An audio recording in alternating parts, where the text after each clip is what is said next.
नमस्कार, मैं अर्चना त्रिपाठी शुक्ला हिंदी लर्नर्स के यूट्यूब चैनल पर आपका स्वागत करते हैं। क्या होता है कैपिटल मार्केट? हम अक्सर देखते हैं कि कहते हैं कि जो दीर्घकालीन ऋण होंगे या फिर हमारे पास एक्सेस मनी है तो हम कैपिटल मार्केट में इन्वेस्ट कर दें या कैपिटल मार्केट से हम लोन ले लेंगे। परंतु होता क्या है कैपिटल मार्केट? क्या होता है पूंजी बाजार? आज हम आपको विस्तार से बताएंगे। वीडियो को लास्ट तक देखते रहिएगा। पूंजी बाजार होता है जो कि दीर्घकालीन वित्तीय सुविधाएं प्रदान करता है। पूंजी बाजार के अंतर्गत हम उन सभी सुविधाओं को, उन सभी संस्थाओं को, उन सभी जो है मध्यस्थों को शामिल करते हैं, उन सभी एजेंसियों को शामिल करते हैं जो कि दीर्घकालीन समय के लिए हमें धन उधार देता है, और अगर हमारे पास ज़्यादा पैसा है तो वह हमसे उधार लेता है और बदले में ब्याज देता है। अर्थात पूंजी बाजार से दीर्घकालीन ऋणों का लेना देना होता है। अब हम डिफिनीशन की ओर चलते हैं कि क्या होता है पूंजी बाजार और विभिन्न वैज्ञानिकों ने इसकी क्या डिफिनीशन दी है। तो A.T.K. माल्ट ने पूंजी बाजार को निम्न रूप से परिभाषित किया है कि पूंजी बाजार उन सभी मार्गों की श्रृंखला की ओर संकेत करता है जिनके द्वारा समाज की जो बचतें हैं, जो व्यापारिक संस्था और जनता को यह उपलब्ध कराई जाती है। जो भी एक्सेस मनी होगा वह कैपिटल मार्केट के थ्रू लोगों को प्रोवाइड कराई जाती है उधार के रूप में। और यह अपने अंतर्गत केवल उन व्यवस्था को ही सम्मिलित नहीं करता है जिसके द्वारा जनता क्या करती है, प्रत्यक्ष रूप से या फिर मध्यस्थों के द्वारा किसी भी प्रतिभूति को ग्रहण करती है। यानी कि ये केवल आपकी जो चीज़ें हैं, प्रतिभूतियां हैं, उनको लेकर के, जैसे गोल्ड लोन वगैरह हो गया, या आपके गोल्ड को लेकर के फिर आपको लोन प्रोवाइड करते हैं, ये केवल इसी को सम्मिलित नहीं किया गया है, परंतु ऐसी संस्थाओं को भी सम्मिलित किया गया है जो विस्तृत रूप से जो है धन प्रोवाइड कराती हैं आपको, ऋण प्रोवाइड कराती हैं आपको, चाहे वह प्रतिभूतियों को लेकर के हो या फिर बिना प्रतिभूतियों को। जैसे आपका पर्सनल लोन भी हो गया, या फिर जो है आप जो है बैंक के थ्रू लोन लेते हैं, या क्रेडिट कार्ड का लोन हो गया, या फिर आप जो है अपनी किसी भी प्रतिभूतियों को जमा करके फिर उसके जो है ब्याज पे लोन लेते हैं। तो ये सभी प्रकार के लोन इसमें शामिल होते हैं। पूंजी बाजार यानी कि कैपिटल मार्केट के अंतर्गत उन सभी सुविधाओं एवं संस्थागत जो प्रबंध है उसको सम्मिलित किया जाता है जो कि दीर्घकालीन जो ऋण है उससे संबंधित होते हैं। ये L.S. सिन्हा ने कहा है। वहीं पर बेजर और ग्रुथमैन ने कहा है कि विनियोग बाजार का आशय ऐसे स्थान से है जहां पर बचतें प्रभावित होती हैं। यानी कि आपके पास एक्सेस मनी है, आप जो है डिपॉजिट कर दो, उसके बदले में आप ब्याज ले लो। आपके पास पैसा कम है, आपको बिजनेस करना है, आप पैसा उधार ले लो, उसके बदले में आपको ब्याज देना पड़ेगा। तो ये एक प्रकार का विनियोग बाजार ही है। ज़्यादा है आप जमा कर दो, कम है आप ऋण ले लो।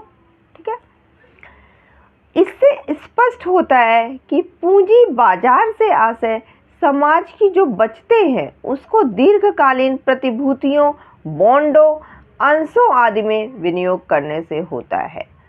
यानी कि आप शेयर में लगा दीजिए, आप बॉन्ड ले लीजिए, आप जो है कोई इन्वेस्टमेंट कर दीजिए, एसेट्स ले लीजिए, ये सब आप बचतों को जो है इसमें आप लगा सकते हैं। अब ये तो रहा कि क्या होता है कैपिटल मार्केट। अब कैपिटल मार्केट की फीचर्स क्या होते हैं, इम्पोर्टेंस क्या है कैपिटल मार्केट की। तो आपको बता दें कि जो कैपिटल मार्केट है इसमें लंबे और मध्य जो अवधि की प्रतिभूतियां होती हैं उनके द्वारा व्यवहार किया जाता है। यानी इसमें शॉर्ट टर्म जो है लोन प्रोवाइड नहीं होता है, इसमें लॉन्ग टर्म लोन प्रोवाइड होगा, इसमें जो है या फिर जो है मध्य अवधि तक का आपको लोन प्रोवाइड किया जा सकता है। अब पूंजी बाजार में सबसे बड़ी बात होती है वह क्या, ये बड़ी मात्रा में जो है धन को एकत्रित किया जाता है। यानी कि इसमें छोटे मोटे लोन प्रोवाइड नहीं किया जाता है, इसमें बड़ी मात्रा में लोन प्रोवाइड किया जाता है।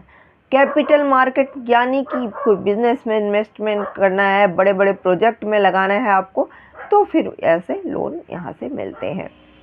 पूंजी बाजार से स्थायी संपत्तियों में विनियोग के लिए एक कोष जो है उपलब्ध कराया जाता है, यानी कि कोष यानी कि ऐसा धन जो बल्क मात्रा में चाहिए होगा आपको, ठीक है, वह यहाँ कैपिटल मार्केट से प्रोवाइड किया जाता है।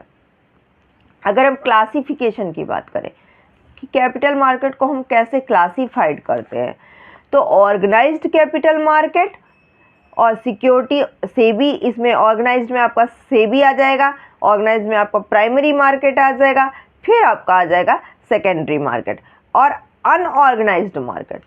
पहले तो हम मार्केट को दो पार्ट में कर लेंगे, एक ऑर्गेनाइज्ड कैपिटल मार्केट और दूसरा अनऑर्गेनाइज्ड कैपिटल मार्केट। अब ऑर्गेनाइज्ड कैपिटल मार्केट क्या होता है, यानी कि संगठित पूंजी बाजार क्या होता है। यहाँ पर संगठित पूंजी बाजार से ऐसी पूंजी बाजार से है जो कि किसी न किसी तरीके से वह नियंत्रित है, चाहे वह सेबी के द्वारा नियंत्रित है, चाहे वह सरकारी नियमों के द्वारा नियंत्रित है, वह किसी न किसी टाइप से नियंत्रित है। इसमें जो पूंजी उपलब्ध कराने वाली जो संस्थाएं होती हैं वह या तो बैंक होगी या बीमा कंपनियां होंगी, औद्योगिक वित्त नियम होते हैं या unit trust of India unit trust होता है, ठीक है, तो ये सब इसमें शामिल होते हैं। इसको आप संयुक्त पूंजी वाली कंपनियां भी कह सकते हैं, या फिर इसमें सरकारी संस्थान भी शामिल होते हैं। और अनऑर्गेनाइज्ड मार्केट, तो अनऑर्गेनाइज्ड कैपिटल मार्केट में आपका असंगठित पूंजी बाजार जिसको कहते हैं, ये अनियंत्रित होती है। इसके अंतर्गत आपके साहूकार आ जाते हैं, महाजन आ जाते हैं, ये सब सम्मिलित किए जाते हैं, जैसे जो लोकल मार्केट्स में आपको लोन प्रोवाइड कराते हैं। इसमें कोई भी पारस्परिक संबंध नहीं होता है और ब्याज की दर भी जो है इसमें भिन्न भिन्न होते हैं। और ज़्यादातर अनऑर्गेनाइज्ड कैपिटल मार्केट में जो ब्याज की दरें होती हैं वे बहुत ही ऊंची होती हैं, यानी अगर आपको बैंक 6% पे दे रहा है तो ये साहूकार आपको 11 से 12% पे देंगे। अगर बैंक आपको 12% पे लोन प्रोवाइड कर रहा है, ये 14 से 15% पे आपको लोन प्रोवाइड कराएंगे। अब इसमें भी जो ऑर्गेनाइज्ड कैपिटल मार्केट होता है, इसमें भी दो टाइप के मार्केट होते हैं, एक प्राइमरी मार्केट होता है, एक सेकेंडरी मार्केट होता है। प्राइमरी मार्केट यानी कि जो प्राथमिक बाजार होते हैं उसमें नए जो इश्यूज होते हैं, न्यू इश्यूज होते हैं, उसके द्वारा जो है कोष एकत्रित किया जाता है और ये जो है आपको लोन प्रोवाइड करने का एक प्रमुख साधन के रूप में है। जैसे कि आपका शेयर हो गया तो कंपनियों का अंश हो गया, ऋण पत्र हो गया, दीर्घकालीन पूंजी हो गई।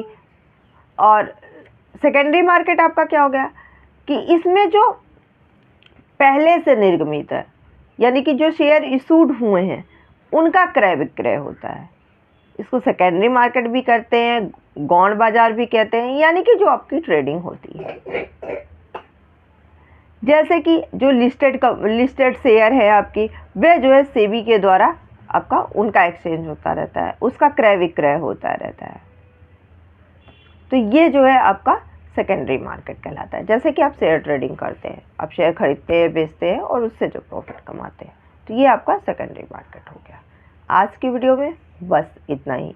अगर आपको हमारी वीडियो पसंद आई होगी तो प्लीज़ लाइक कीजिएगा, शेयर कीजिएगा, सब्सक्राइब कीजिएगा, बेल आइकन दबाना बिल्कुल भी मत भूलिएगा, जिससे कि हमारी वीडियो आपको लगातार मिलती रहे। धन्यवाद।